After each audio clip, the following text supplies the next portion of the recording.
आणि मी माझ्या फक्त आई वडिलांचं ऐकतो आणि माझे जे गुरु असतील त्यांचंच ऐकतो, बाकी कोणाला ऐकत. आणि मला हँडल करणं माझ्या आई वडिलांना माहिती आहे, माझ्यासाठी 2 हँडल करणं कठीण आहे. तुम्ही 1000 लोक माझ्यासारखी सांभाळू शकता, पण मला कठीण आहे. कारण का माझ्या डोक्यामध्ये आहे ना 3 वायरी आहेत, एक अर्थिंग, न्यूट्रल आणि फेज आहे. बरोबर की नाही? लाईट कधी पेटते? न्यूट्रल आणि अर्थिंग जेव्हा हे होते तेव्हा आपला लाईट बल्ब पेटतो की नाही? माझा एक जो फेज आहे त्याला कंट्रोल करणारी लोक व्यक्ती आहे, त्याच्यामुळे मी स्टेजवरती पडलो. आणि माझं जेवढं श्रेय आहे ते माझ्या टीमला आणि माझ्या महागुरूंना सलाम करतोय. जोरदार क्लॅपिंग मध्ये फ्रेंड, जोरदार क्लॅपिंग झालं पाहिजे माझ्या टीमसाठी.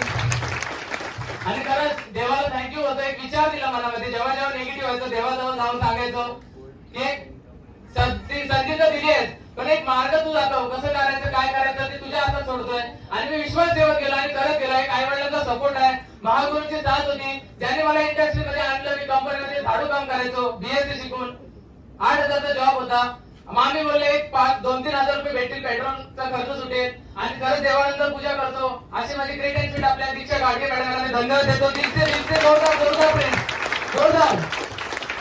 त्याचबरोबर ज्याने कोणाला शिकवलं घडवलं, आज माझी ताकद नाही एवढा मोठा स्टेज भेटणं. कारण जेव्हा बोलतात ना किती जरी चुका झाल्या, किती जरी मोठं झालो तरी बापाला विसरायचं नाही. आणि कारण माझे बाप मानतो मी त्यांना, ज्यांनी झाड लावला होता. पण झाडाची फळं दिसतात की नाही तुम्हाला? आज स्टेजवरती बोलतोय, आज सगळे क्वालिटी आलेले आहेत, स्टार सिल्वर असेल, रँक येते, लवकरच तुम्हाला गुंडीज बघायला भेटेल.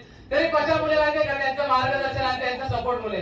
ते जर लाईफ मध्ये आले नसते, शिकवलं नसतं, कारण बीएससी आणि मार्केटिंग जमीन आसमानचा फरक आहे. पण आवडत नव्हती, वडून ताणून आणलं, मारून झोडून शिकवलं. अजून पण भांडणं असतात, पण एकत्र राहून काम करतो. अशा ग्रेट एंड स्वीट आपले डबल ITSC प्लस पण रिद्धी झाली मॅडम, राकेश झाली यांना सुद्धा सपोर्ट करणारे आपले LTC leader, CTC leader, ITC leader आणि सर्व महागुरूंना मानाचा मुजरा करतो आणि वंदन करतो. फ्रेंड्स बघा फ्रेंड्स, या इंडस्ट्रीमध्ये का आलो? एज्युकेशन घेतलं होतं, बीएससी झालंय, एमएससीचं ऍडमिशन करण्यासाठी गेलो होतो. कारण की आई वडिलांची एकच इच्छा आहे की मी शिक्षण घेतलं नाही तर तू शिक्षण घे. एमएससी साठी फी होती 50,000. 1 लाख रुपये मॅनेजमेंट कोट्यामधून भरायची वेळ आली होती आणि 1 लाख रुपये भरायला वडील तयार झाले होते. ऑलरेडी व्याजी पैसे आणले होते, गरजांना बचत गटांना 50,000 घेऊन आलो होतो. आणि शिक्षक काय बोलले, 1 लाख आताच द्यायला लागतील. मी बोललो 50 आता देतोय, 50 6 महिने देतोय ना, गरीब आहे कुठनं आणू? बोलते आताच दे, शिकायचं नाही आहे बोललो, डायरेक्ट बोललो, तोंडावर बोललो. शिकायचं कुठल्या मुलाला वाटेल बापाला कर्ज वाजले म्हणून शिकायचं आहे? किती मुलं आहेत बापाला कर्ज वाजले म्हणून शिकवणार आहेत? आज शिक्षण घेतोय, सॅलरी किती आहे? 15 ते 20 हजार. अजून कॉन्ट्रॅक्ट बेस कंपनीमध्ये काम करतात माझे मित्र, अजून बीएससी आयटी झालेत, फार्मसी झालेत, घरात बसले जॉब. आणि मी करिअरला स्टार्ट केला, पेन्शन घ्यायची सुरुवात केली. आज इन्कम घेतोय, आज हप्त्याचं इन्कम आहे इंडस्ट्रीमधून, हप्त्याचं 24,000 सुद्धा घेतोय पैसा इंडस्ट्री. डॉक्टर, इंजिनियर, वकील झाले. तुमची पण मुलं असतील, मी शिक्षणाला वाईट बोलत आहे, पण या जगामध्ये पैसे कमवण्यासाठी शिक्षणाची गरज नाहीये. कारण का आपल्या देशाचे पंतप्रधान कोण आहेत? माननीय श्रीयुत नरेंद्र मोदी साहेब. शिक्षण नवीन केलं आहे, देशाला उठवतात बसवतात. एक शिक्षण नसलेल्या व्यक्तीचा देश चालवतोय. आज अंबानीचं शिक्षण नाही आहे, सचिन तेंडुलकरचं शिक्षण मी बघितलं यार, यांच्याकडनं प्रेरणा घेतली. शिक्षणाची गरज काय पाहिजे? अंगामध्ये टॅलेंट पाहिजे. एक गोष्ट सांगतो, शिक्षक असतो आणि 4 विद्यार्थी असतात. एक माकड असतो, एक कासव असतो, एक हरिण असते आणि एक गरुड असतो.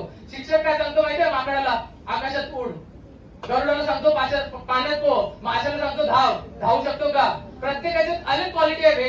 त्याच्यामुळे का बोलतो माहितीये का? आज मला खूप चीड येते यार, मी शिक्षण घेतलंय पण आज आपण जबरदस्ती मुलांना सांगतो तुला एज्युकेशन कर, डॉक्टर, इंजिनियर, वकील कर. त्याला काय विचारांना बनायचं आहे? सचिन तेंडुलकरला जर बाबू तू शिक्षण घे, डिग्री घे, टक्के पाड, तर शिक्षण घेऊन आज झाला असता का वर्ल्डचा बेस्ट क्रिकेटर? गॉड झाला असता का? का झाला? प्लॅटफॉर्म भेटला. त्याचबरोबर अमिताभ बच्चन बॉलिवूडचा बादशाह झाले असते का? वडील बोलले असते तर. पण काय प्लॅटफॉर्म भेटला आणि एक संधी भेटली त्यांनी अचीव्ह केली.